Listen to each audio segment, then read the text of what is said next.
privy to this crime, Congressman Lindbergh stepped up and said in 1921, "Under the Federal Reserve Act, panics are scientifically created. The present panic is the first scientifically created one, worked out as we figure a mathematical equation." However, the panic of 1920 was just a warm-up. From 1921 to 1929, the Fed again increased the money supply, resulting once again in extensive loans to the public and banks. There was also a fairly new type of loan called a margin loan in the stock market. Very simply, the margin loan allowed an investor to put down only 10% of a stock's price, with the other 90% being loaned through the broker. In other words, a person could own $1,000 worth of stock with only $100 down. This method was very popular in the roaring 1920s, as everyone seemed to be making money in the market. However, there was a catch to this loan. It could be called in at any time and had to be paid within 24 hours. This is termed a margin call, and the typical result of a margin call is the selling of the stock purchased with the loan.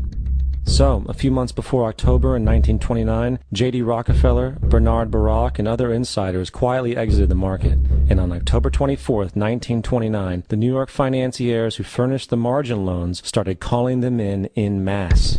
This sparked an instantaneous, massive sell-off in the market, for everyone had to cover the margin loans. It then triggered mass bank runs for the same reason, in turn collapsing over 16,000 banks, enabling the conspiring international bankers to not only buy up rival banks at a discount, but to also buy up whole corporations at pennies on the dollar. It was the greatest robbery in American history. But that didn't stop there. Rather than expanding the money supply in order to recover from this economic collapse, the Fed actually contracted it, fueling one of the largest depressions in history. Once again outraged, Congressman Louis McFadden, a longtime opponent of the banking cartels, began bringing impeachment proceedings against the Federal Reserve Board, saying of the crash and depression, "It was a carefully contrived occurrence. International bankers sought to bring about a condition of despair so that they might emerge the rulers of us all." Not surprisingly, and after 2 previous assassination attempts, McFadden was poisoned at a banquet before he could push for the impeachment. Now, having reduced the society to squalor, the Federal Reserve bankers decided that the gold standard should be removed. In order to do this, they needed to acquire the remaining gold in the system. So, under the pretense of helping to end the Depression, came the 1933 gold seizure. Under the threat of imprisonment for 10 years, everyone in America was required to turn in all gold bullion to the Treasury, essentially robbing the public of what little wealth they had left. And at the end of 1933, the gold standard was abolished. If you look at a dollar bill from before 1933, it says it is redeemable in gold. You look at a dollar bill today, it says it is legal tender, which means it is backed by absolutely nothing. It is worthless paper. The only thing that gives our money value is how much of it is in circulation. Therefore, the power to regulate the money supply is also the power to regulate its value, which is also the power to bring entire economies and societies to its knees.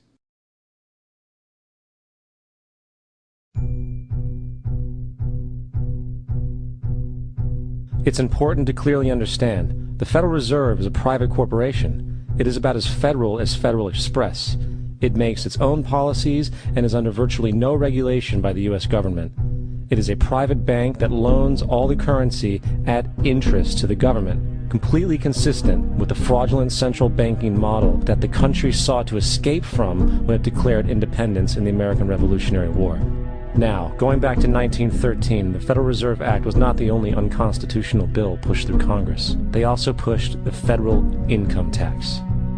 It's worthwhile to point out that the American public's ignorance towards the federal income tax is a testament to how dumbed down and oblivious the American population really is. First of all, the federal income tax is completely unconstitutional, as it is a direct, unapportioned tax. All direct taxes have to be apportioned to be legal based on the Constitution. Secondly, the required number of states in order to ratify the amendment to allow the income tax was never met, and this has even been cited in modern court cases.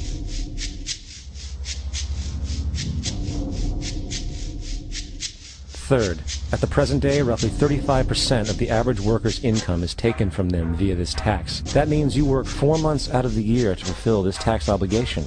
And guess where that money goes? It goes to pay the interest on the currency being produced by the fraudulent Federal Reserve Bank, a system that does not have to exist at all. Not 1 cent of this tax goes towards any governmental program whatsoever. Not 1 cent. The money you make working 4 months out of the year goes almost literally into the pockets of the international bankers who own the private Federal Reserve Bank. And fourth, even with the fraudulent government claim as to the legality of the income tax, there is literally no statute, no law in existence that requires you to pay this tax. Period. I really expected that, of course, there's a law that you can point to in the law book, the code, that requires you to file a tax return. Of course there is. I was at that point where I couldn't find the statute that clearly made a person liable, at least not me and most people I know, and I had no choice in my mind except to resign. Based on the research that I did throughout the year 2000 and that I'm still doing, I have not found that law. I've asked Congress, we've asked a lot of people in the IRS commissioners, helpers.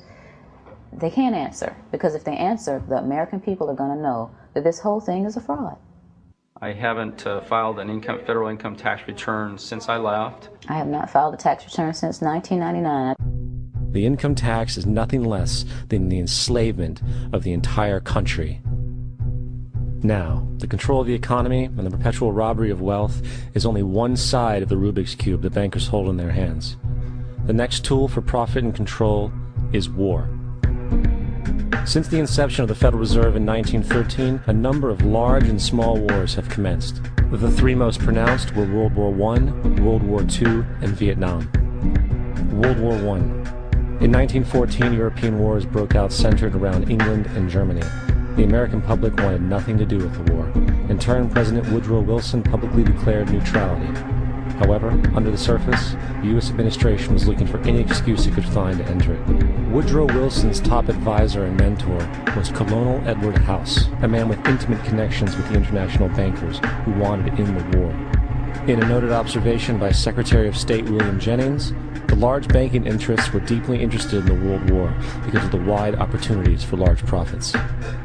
It's important to understand that the most lucrative thing that can happen for the international bankers is war, for it forces the country to borrow even more money from the Federal Reserve Bank at interest.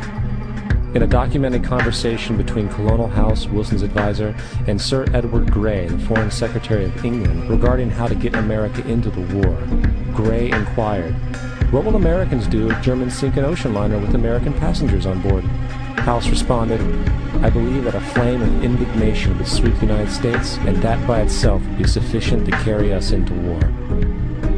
So, on May 7, 1915, on essentially the suggestion of Sir Edward Grey, a ship called the Lusitania was deliberately sent into German-controlled waters, where German military vessels were known to be. And, as expected, German U-boats torpedoed the ship, exploding stored ammunition, sinking it in 18 minutes, killing 1,200 people. To further understand the deliberate nature of this setup, the German embassy actually put advertisements in the New York Times telling people that if they boarded the Lusitania, they did so at their own risk, as such a ship sailing from America to England through the war zone would be liable to destruction. In turn, and as anticipated, the sinking of the Lusitania caused a wave of anger among the American population, and America entered the war a short time after. The First World War caused 323,000 American deaths. J.D. Rockefeller made $200 million off of it. That's about $1.9 trillion by today's standards. Not to mention the war cost about $30 billion for America, most of which was borrowed from the Federal Reserve Bank at interest, furthering the profits of the international bankers. World War II. On December 7, 1941, Japan attacked the American fleet at Pearl Harbor, triggering our entry into that war. President Franklin D. Roosevelt declared the attack was a day that will live in infamy. A day of infamy indeed, but not because of the alleged surprise attack on Pearl Harbor. After 60 years of surfacing information, it is clear that not only was the attack on Pearl Harbor known weeks in advance, it was outright wanted and provoked.